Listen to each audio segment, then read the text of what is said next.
I, me, mine. Everybody worships God, whether they realize it or not. And that's because that's all there is.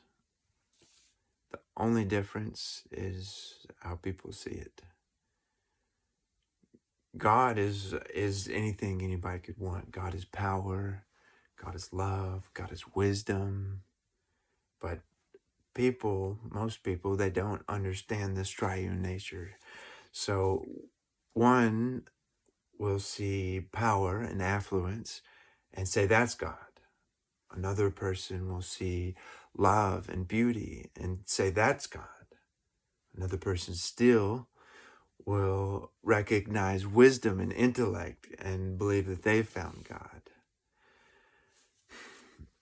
You see, a human's ideal value system determines their God.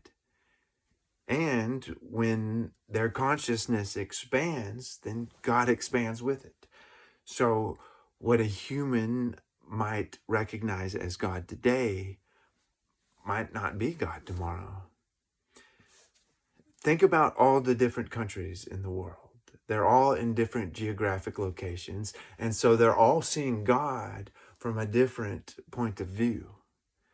Now, it sounds like they're all talking about a different God, but what they're actually talking about is a different aspect of God that they're seeing from their point of view.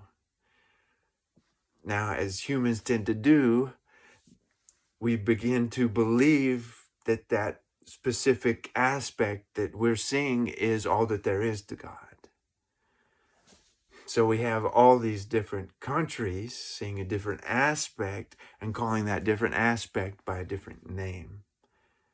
To the Brahmins, it is Para Braham. To the Egyptians, it is Thoth. Zeus to the Greeks, Yehovah to the Hebrew.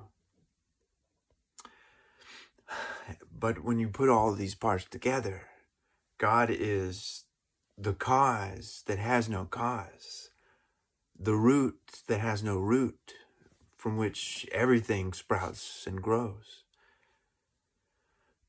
Now, when a human is filled with fear, then they will call God enemy. At that point, they will find other human beings, which they dress up in really nice clothes, and call those humans priests. They will then hire the priests to say these eloquent prayers in an attempt to try to get God to stop attacking them. And when the prayers don't do anything and God is not impressed, then they will resort to trying to bribe God with blood sacrifices. But when a human realizes that God and themselves are one and the same, then they start to call God mommy and daddy, and they allow God to hold their hand. That is God. God does not want your blood sacrifice.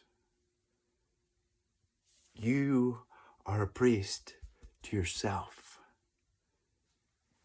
God wants you to sacrifice your lifeblood in the service of the fullness of life. And that is how you become God's favorite.